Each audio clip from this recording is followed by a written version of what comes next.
Jing stood in the yard, moving through his daily training routine, his body flowing with practiced precision. His eyes, however, were not solely focused on his movements, but on the porch where Sora and Viridia were quietly watching him. He could see them sitting together, their legs hanging over the edge, both looking at him with a mix of curiosity and uncertainty. Viridia was the first to stir, glancing at Sora, who seemed to be yawning and stretching, still half asleep.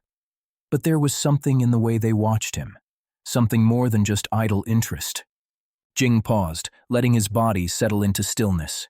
It was clear they were trying to mimic his movements, their attempts lacking the fluidity of someone with years of practice.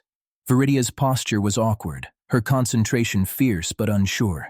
Sora's movements were wild and uncoordinated, as though he were just going through the motions without truly understanding the purpose behind them. Jing smiled to himself. He hadn't expected them to catch on so quickly, but he knew it was time. He had to guide them properly if they were going to learn. With a soft exhale, he called out to them. "You two, come here for a moment." Viridia's head snapped up, her cheeks flushing with embarrassment at being caught trying to copy him. Sora, however, groaned, rolling his eyes. "Do we have to? I'm fine just watching," he grumbled.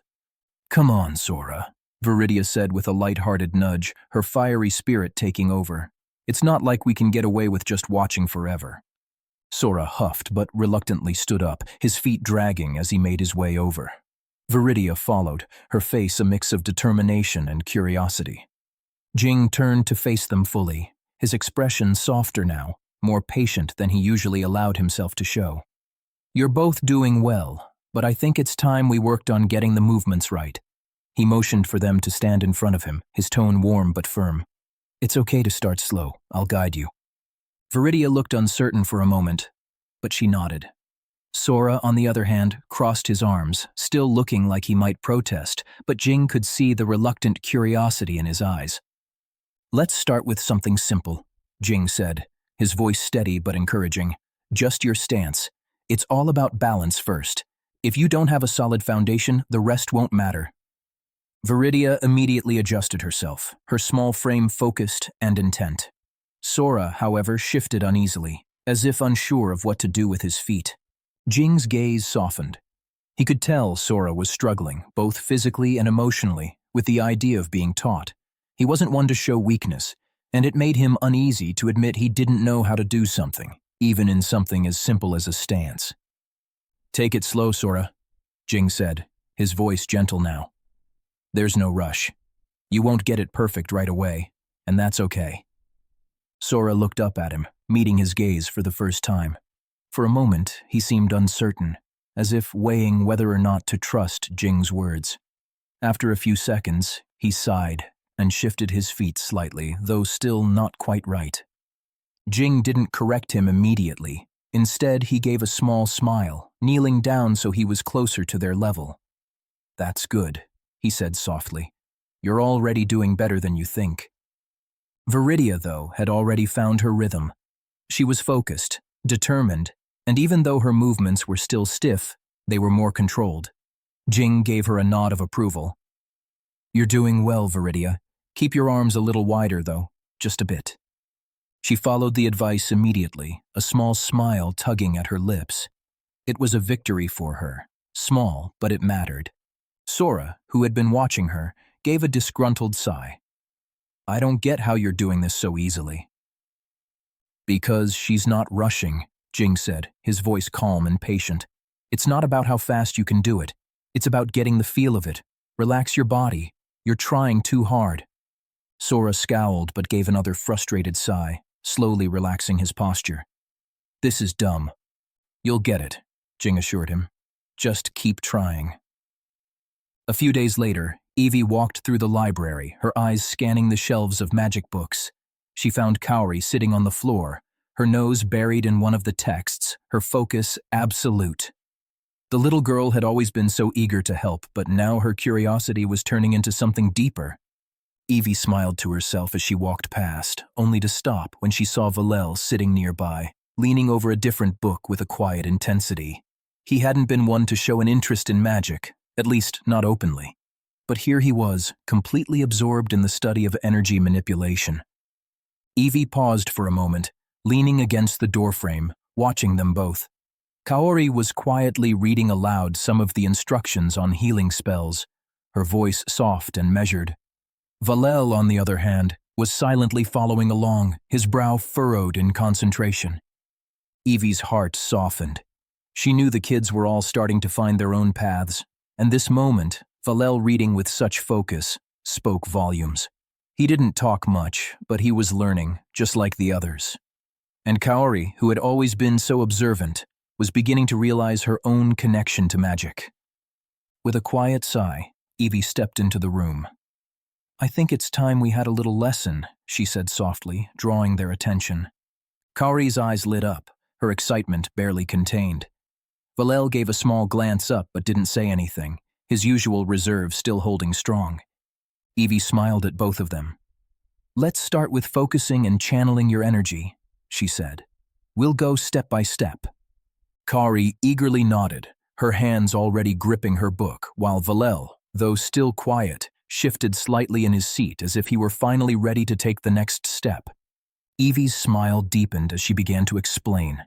These two, like the others, would find their way. Together, they would learn, and in time, they would each discover the magic that lay inside them. Jing continued guiding Sora and Viridia through the basic techniques of energy control.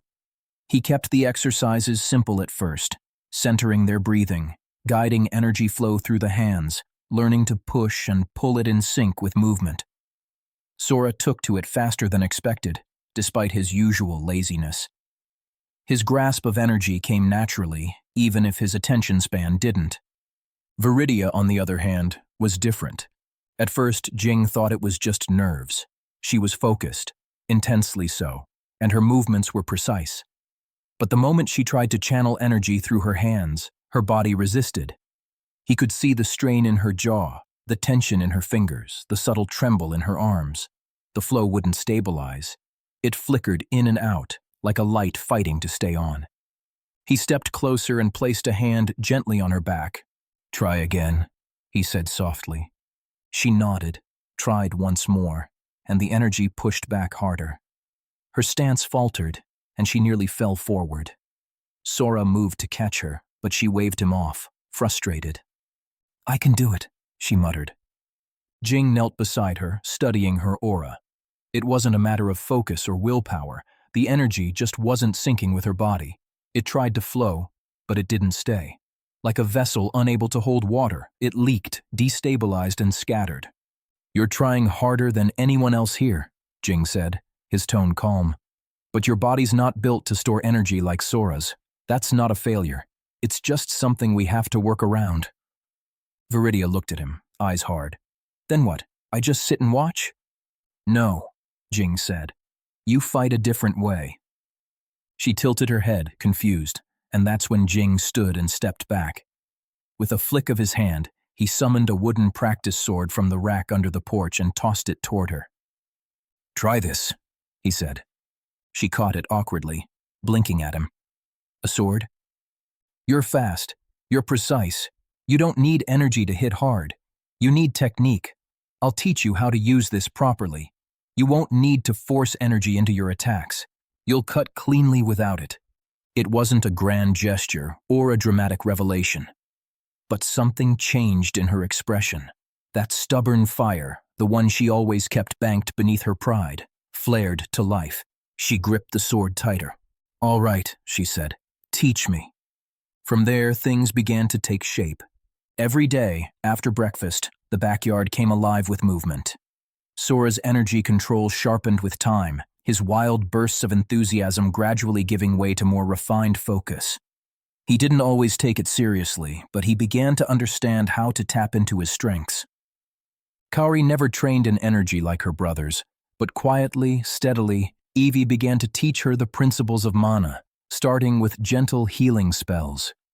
Kaori watched, listened, and copied with a kind of grace that was all her own. Before long, she was tending to scraped knees and bruises from their more enthusiastic sparring sessions, proud of every success. Valel was the quietest in progress, but also the most consistent.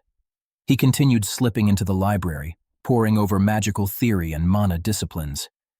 Evie eventually stopped pretending not to notice and offered him more advanced books. Soon she began teaching him directly too. Silent lessons conducted between cups of tea and stacks of notes, their voices barely above whispers.